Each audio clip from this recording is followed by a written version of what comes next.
Volvo has revealed the date of the world premiere of the restyled XC90 crossover and its electric version X90. The debut of the new products will take place on September 4th. In addition, the manufacturer promised a couple of surprises during the event.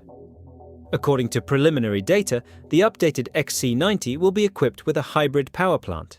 This will allow the model to remain in its current form until the end of the decade, when Volvo will completely switch to electric vehicles, but there is no data yet on whether it will be a mild or serial hybrid.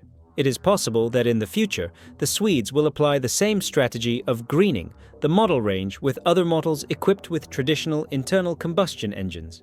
It is also known that the flagship crossover will noticeably change in appearance, will receive a new interior with elements of the EX90, and will acquire an expanded list of safety systems.